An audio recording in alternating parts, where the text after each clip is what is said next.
Buenos días, hermanos en Cristo y María. Una mañana más aquí para compartir la palabra viva de Dios con todos ustedes, para aprender sobre esta palabra, el plan de salvación de Dios, para adherirla a nuestro corazón y a la vez comunicarla, compartirla con otros hermanos, a fin de que ellos también vengan a participar de esa misericordia infinita de nuestro Creador. Hoy comienza el mes de junio y con él el mes del Sagrado Corazón de Jesús, al cual nos encomendamos. Pero también hoy la iglesia celebra una fiesta hermosa. Es María, Madre de la Iglesia.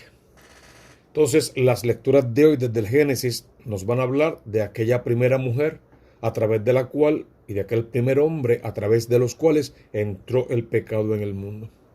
Y el Evangelio nos va a hablar de aquel hermoso momento en que Jesús nos entrega a María como nuestra madre y nos pide que la llevemos a nuestra casa, o sea, a nuestro corazón, a nuestro interior, y lógicamente en la misma está pidiendo que guarde un lugar de primacía en la iglesia que él vino a fundar. ¿Qué dice la Lumen Gentium en el número 56?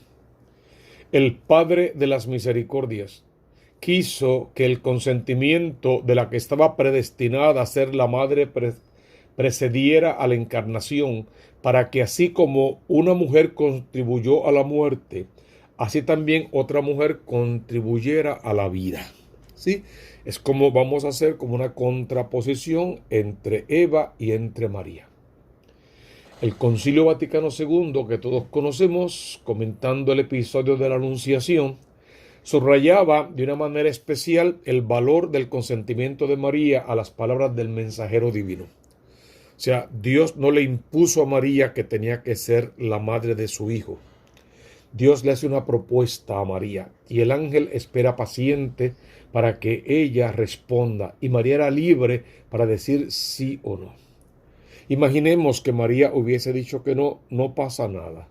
Dios hubiese elegido a otra mujer que dijera que sí.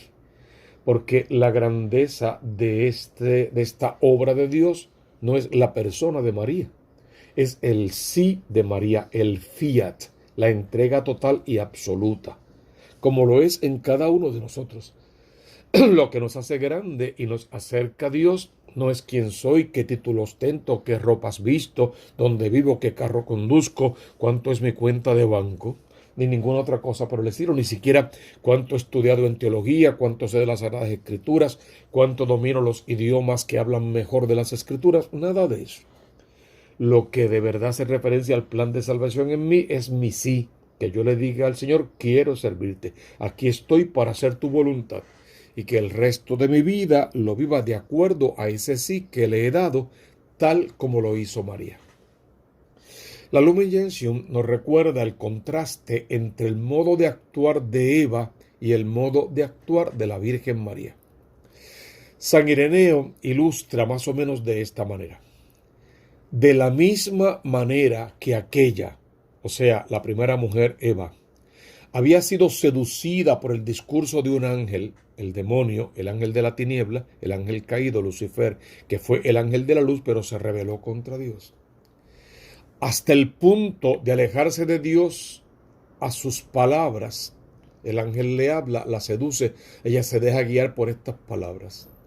Así, o sea, ahora María recibió la buena nueva por el discurso también de un ángel para llevar en su seno al Dios vivo, obedeciendo a su palabra.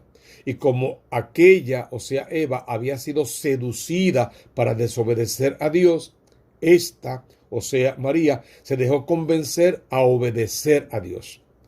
Por ello, la Virgen María se convirtió en abogada de la Virgen Eva.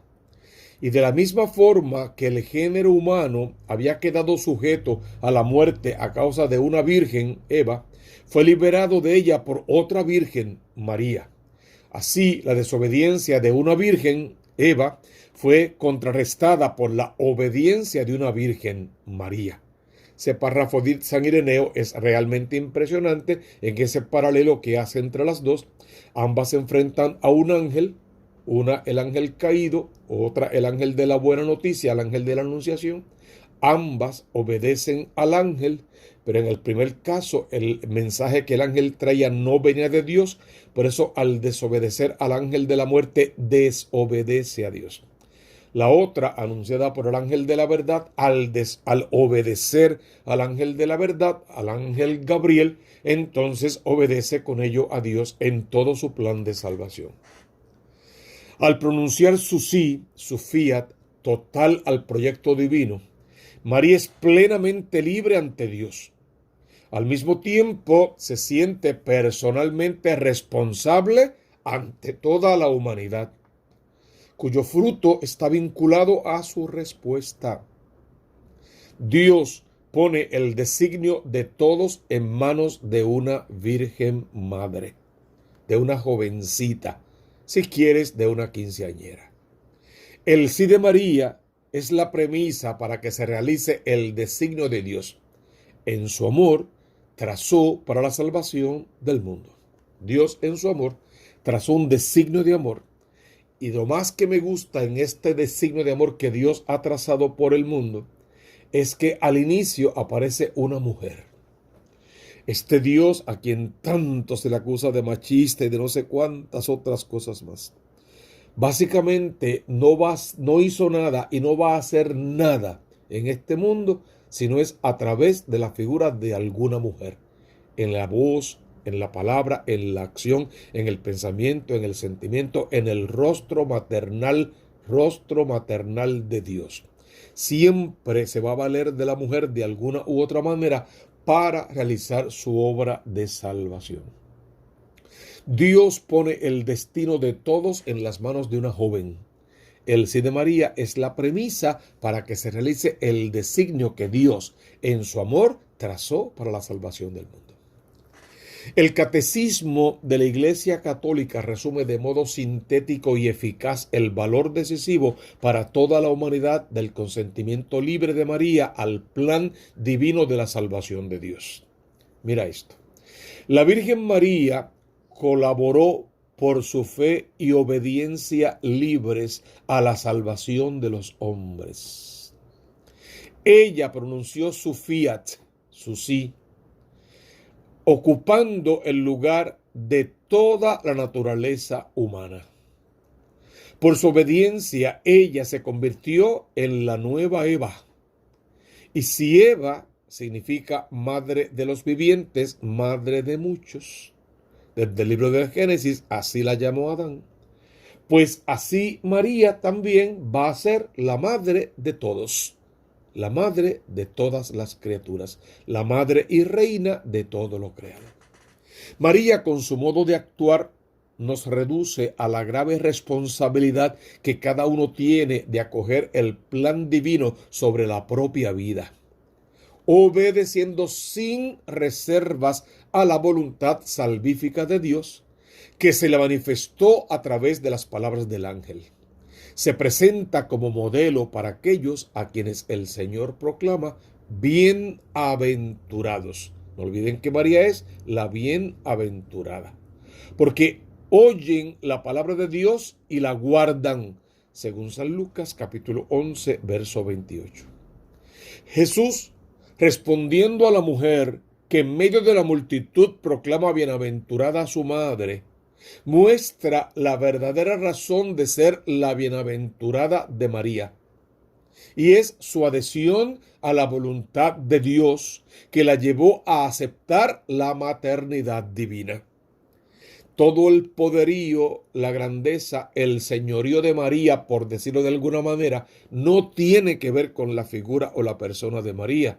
Tiene que ver con su sí, con su entrega generosa, con su capacidad de amar a Dios sobre todas las cosas y convertirse en la esclava del Señor para cumplir en todo con su santa voluntad.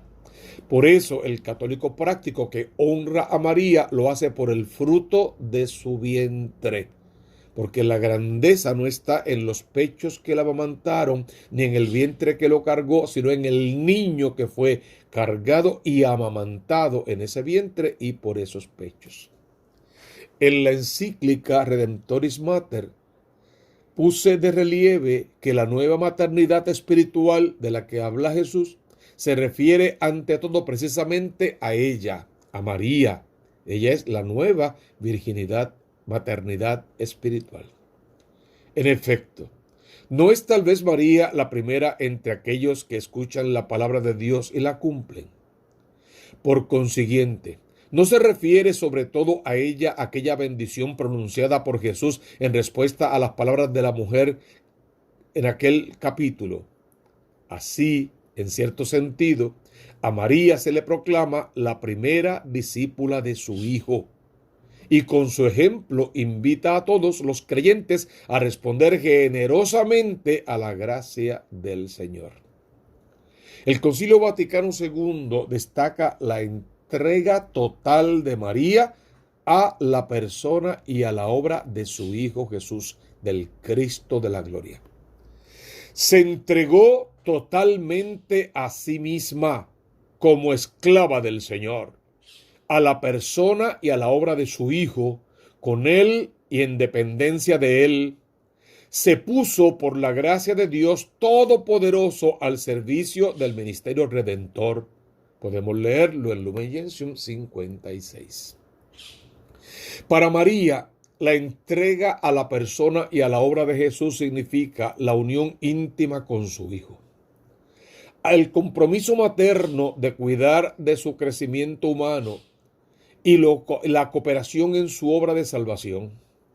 María realiza este último aspecto de su entrega a Jesús en dependencia de Él, o sea, en una condición de subordinación, que es fruto de la gracia. Pero se trata de una verdadera cooperación porque se realiza con Él e implica, a partir de la anunciación, una participación activa en la obra redentora. Con razón, afirma el Concilio Vaticano II, creen los santos padres que Dios no utilizó a María como un instrumento puramente pasivo, sino que ella colaboró por su fe y obediencia libres a la salvación de los hombres. Ella, como dice San Ireneo, por su obediencia fue causa de la salvación propia y la de todo el género humano, de su propia salvación y la de todos nosotros. María, asociada a la victoria de Cristo sobre el pecado de nuestros primeros padres, aparece como la verdadera madre de los vivientes. Su maternidad, aceptada libremente por obediencia al designio divino, se convierte en fuente de vida para la humanidad entera. Por eso, aunque no es un dogma de fe aprobado, por años se ha conocido a María como la corredentora. No la redentora, ella no nos redimió, ella no derramó su sangre, sino la que ayudó a ese proceso de redención, una colaboradora directa, libre y voluntariamente. Es hermoso ver a María Santísima en todo lo extensión de lo que significa su maternidad, de lo que significa el saberse hija amada de Dios y el conocimiento de esta Virgen Madre, que es la que nos permite desde nuestra humanidad que con ella compartimos, igual poder pronunciar nuestro sí total y absoluto a Dios con todas nuestras limitaciones, aceptar esa voluntad de Dios en nuestra vida y saber que Él nos acompañará en ese proceso, que Él estará con nosotros todos los días y hasta el fin del mundo. Muy rápidamente vamos a ver lo que sería la primera lectura en esta fiesta de Santa María, Madre de la Iglesia, que la tomaríamos de la lectura del libro del Génesis en el capítulo 3, versos 9 al 15 y verso 20. El Señor Dios llamó a Adán y le dijo: ¿Dónde estás? Él contestó: oí tu ruido en el jardín, me dio miedo porque estaba desnudo y me escondí. Así comienza ese diálogo entre Dios y Adán. Dios solía pasearse por el jardín.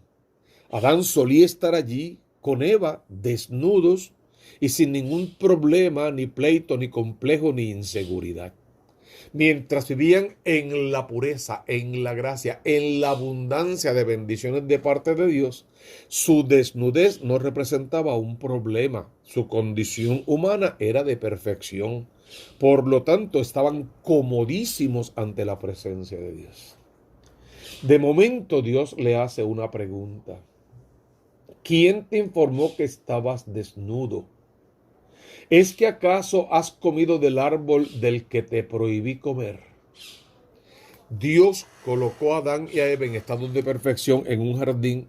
Había dos árboles en el medio del jardín de los que no debían comer.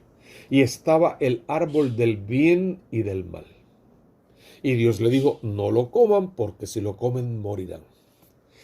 Dios los creó, los acompañó, los amó, les mostró el paraíso, se los dio para vivir, les dio la perfección y la santidad. De momento aparece un personaje nuevo en el jardín, una serpiente. Bueno, el agazapado, el demonio, el que se esconde, el mentiroso, Satanás, el príncipe de las tinieblas, príncipe de la muerte, como tú quieras. Aparece este personaje e interroga a la mujer. El texto lo conocemos. Pero vamos a parafrasearlo para hacerlo más nuestro.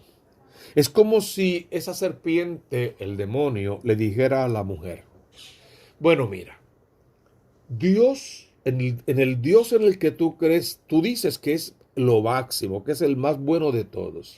Fíjate, sin embargo, no es tan bueno, tiene defectos, porque te puso en un jardín especial y ahora no te deja comer de ninguno de los frutos del jardín.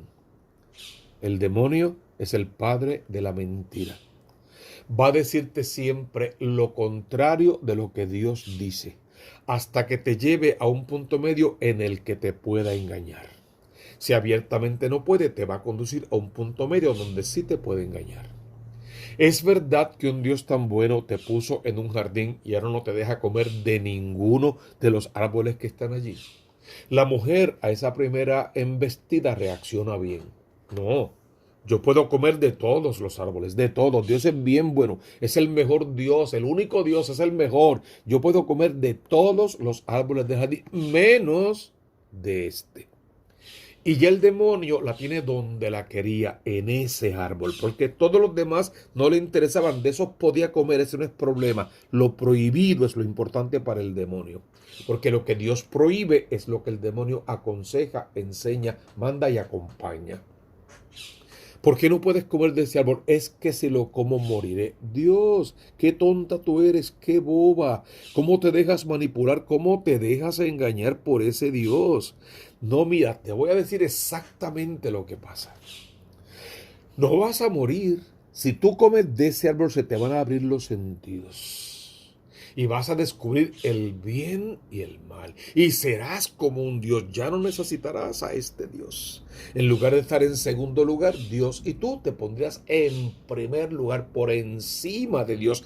Te endiosarías. Y ese es el mayor éxito que una persona puede tener. Ser el Dios de su propia vida, controlar todas las cosas de su vida y sacar cualquier otra norma, ley o regla de encima suya para que la única norma que existe es lo que tú crees, lo que a ti te gusta, lo que a ti te parece, lo que es tu opinión personal. La mujer se vio ante esa tentación, no de comer de aquel fruto, de ser semejante a Dios. Incluso de estar por encima de Dios, de quitarse la camisa de fuerza que significa norma y disciplina, orden y disciplina, y de poder vivir como me dé la gana, sin ningún tipo de controles, sin ningún tipo de orden, en una anarquía absoluta. Lo que fue apetitoso de aquel árbol era la libertad que suponía comer de aquel fruto. Y aunque Dios la había creado en estado de perfección, ella quería más, quería ser Dios, que es más que estar en perfección. Por lo tanto, dejó de creerle al Dios que la había creado para empezar a creerle a una punzada, a una corazonada, a otra voz interior, a otro pastor, a otro líder, a otro creador que nada podía crear. Alguien que promete pero que no puede cumplir. Alguien que sabe manipular y sabe mentir tan perfecto que parece que está diciendo la verdad. Dejó de creerle a la verdad absoluta y se metió con una verdad parcial. Se salió del todo, del entero y se fue a una parte, a una porción, a una secta. Entonces la mujer, con la oportunidad que ella esperaba de ser más que Dios, no solamente comió del árbol, le dio a comer al otro. El pecado siempre va a tener repercusiones dentro de la familia, dentro de tu trabajo, dentro de la comunidad, dentro de la iglesia, en el mundo entero.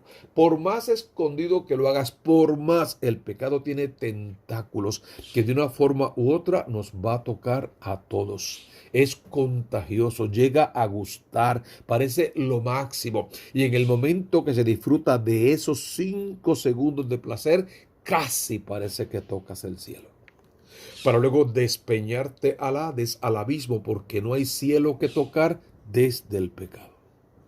Comió del fruto, se lo dio a comer a la mujer. Lo que sigue es sumamente, se lo dio a comer al hombre, perdón. Lo que sigue es realmente importante.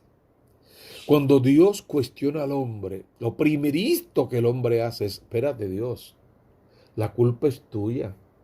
Toda la culpa es tuya porque tú me diste esa mujer. Tú me la diste y esa mujer me dio a comer del fruto. Dios va con la mujer, la misma situación. Y la mujer le dice, no, perdóname Dios, me perdonas ahora mismo, pero la culpa es tuya. Porque esa serpiente tú la pusiste en el jardín. Es una forma de decirlo, para decirte, para decirme. Eso es lo que hacemos tú y yo siempre. Buscar culpables. Y el mejor culpable es Dios. Porque si Dios es culpable, entonces ¿qué me va a exigir? Si la culpa es de Él, el malo de la película es Él. No tiene nada que exigir. Por eso puede entrar en una iglesia, quemarla, destruir las imágenes, escribir las paredes, insultar a los ministros, porque el culpable es Dios definitivamente. Y si Dios, todo lo que a Dios representa. Y nos enajenamos porque comimos de aquel fruto que nos prometía que íbamos a ser más que dioses, pero que nos hizo semejante al que promete ese fruto. Nos hizo mentirosos, vengativos, rencorosos, capaces de destruir cualquier cosa, sin respeto por nada, ni por nadie, ni por la persona, ni por lo ajeno. Enajenados completamente de la realidad y dispuestos con violencia a imponer nuestra ley. Busca cualquier grupo subversivo en esa línea y esas son sus características.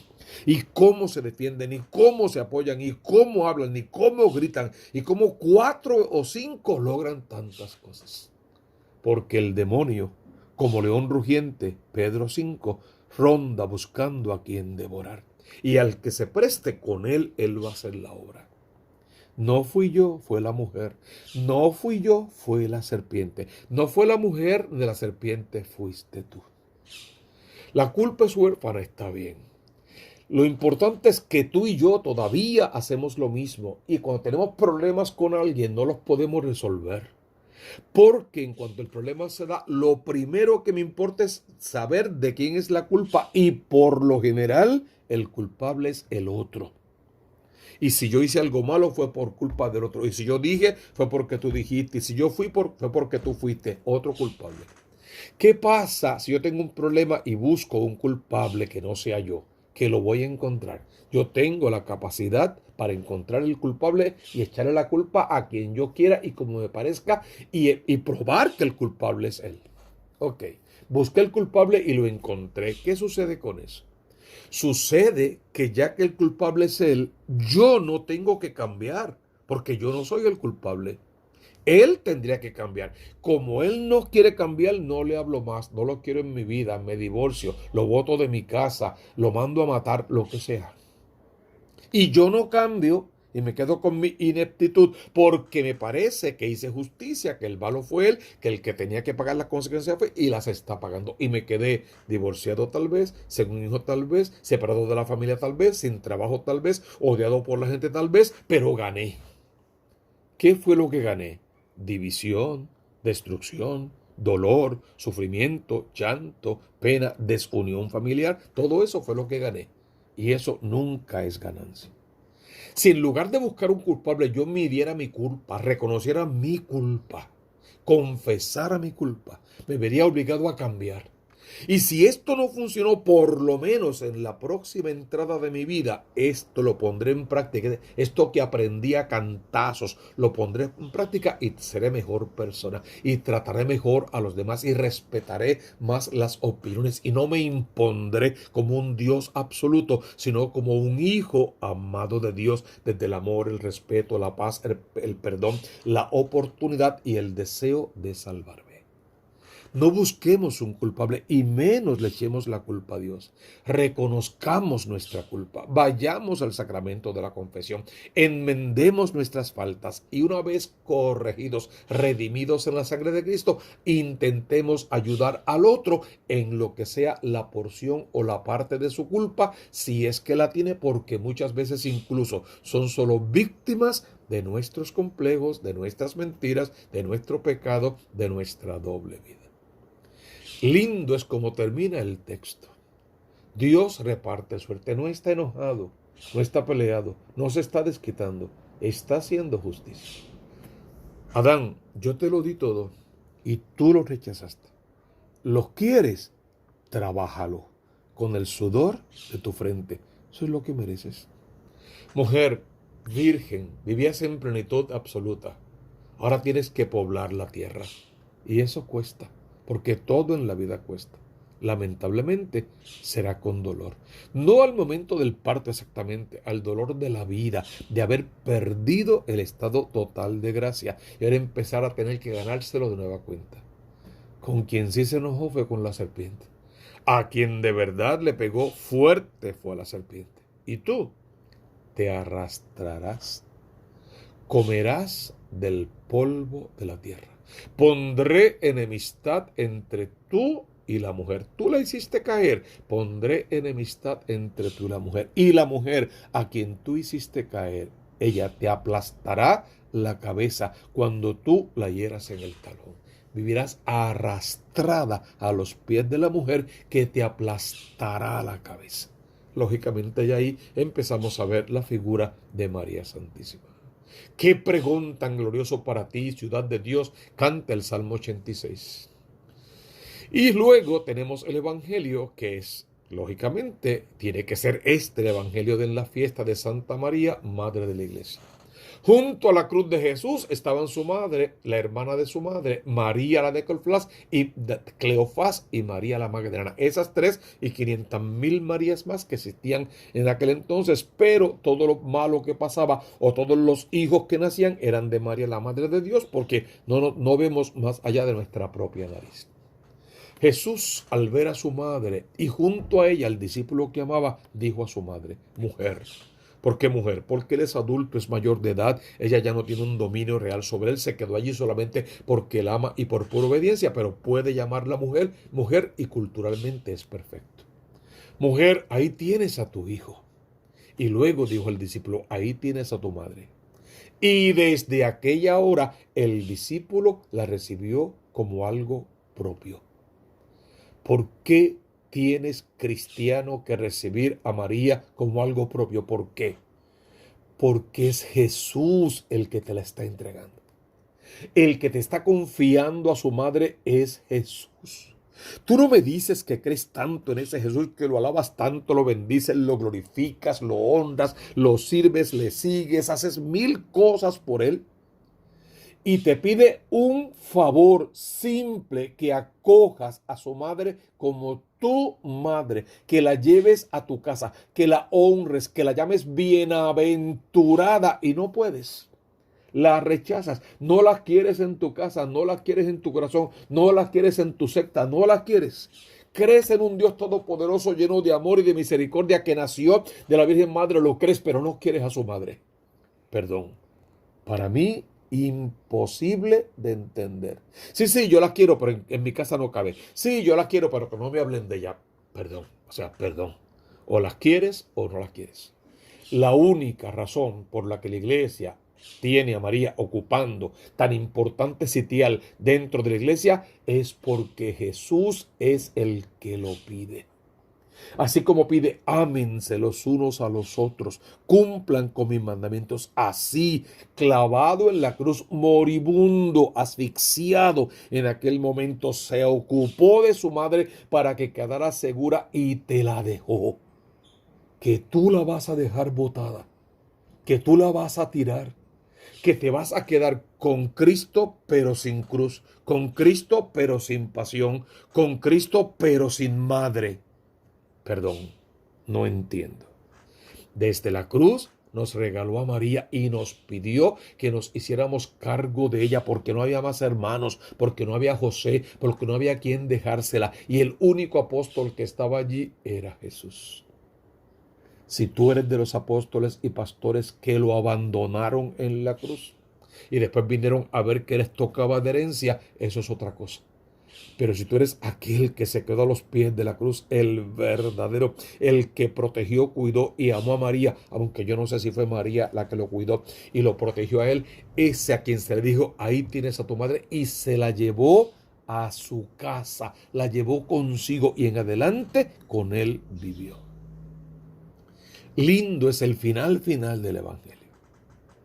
Fíjate que este Evangelio que hemos leído con tanto amor, lo que dice es que cuando Jesús había muerto, no le quebraron las piernas, sino que uno de los soldados con la lanza le traspasó el costado y al punto salió sangre y agua. El nacimiento de la iglesia, que no se dio en la cruz, yo creo que ni en Pentecostés. Desde que Dios es Dios, ya el plan de salvación estipulaba la fundación de la iglesia. Pero si quieres, allí está brotando, no la iglesia, la vida sacramental de la iglesia. Siempre decimos, el Padre Dios en lo alto del cielo dirigiendo la orquesta, la creación del mundo. El Hijo de Dios jadeante en la cruz derramando su sangre y su agua, vida sacramental para fundar la iglesia. Y la asamblea en pleno de creyentes y de no creyentes, de amigos y enemigos, todos allí congregados, los que lo confesaron y los que lo negaron, todos allí congregados recibiendo el salpique de esa sangre, y María Santísima sentada en la primera banca. Allí la iglesia verdadera comienza a levantar vuelo en la persona de Cristo, no muerto en la cruz, resucitado, no muerto en la cruz, ascendido a lo más alto del cielo, ganando su gloria y su señorío, no muerto en la cruz, enviando al Espíritu Santo de Dios, no muerto en la cruz, acompañando a la iglesia con sus promesas. Yo estaré con ustedes todos los días y hasta el fin del mundo. Vamos a calmar la sed que Cristo dijo desde la cruz que tenía, llevándole el agua de nuestro corazón y alimentándonos con el agua y la sangre que brota de su costado. Que en la fiesta de Santa María, Madre de la Iglesia, honremos a la Reina, Reina y Madre de todo lo creado. Entendiendo lo de siempre, no es Dios. No le interesa ocupar el lugar de Dios. No es milagrera en sí misma. No derramó su sangre en la cruz. Si quieres, no es nuestra Salvadora. Es aquella que a tiempo intercede. Es la que parió al Mesías, quien es la Eucaristía. Y por ende tiene ella algo que ver también en ese proceso. Pero sobre todo, es Madre de Dios y Madre nuestra. La Madre del verdadero Dios por quien se vive.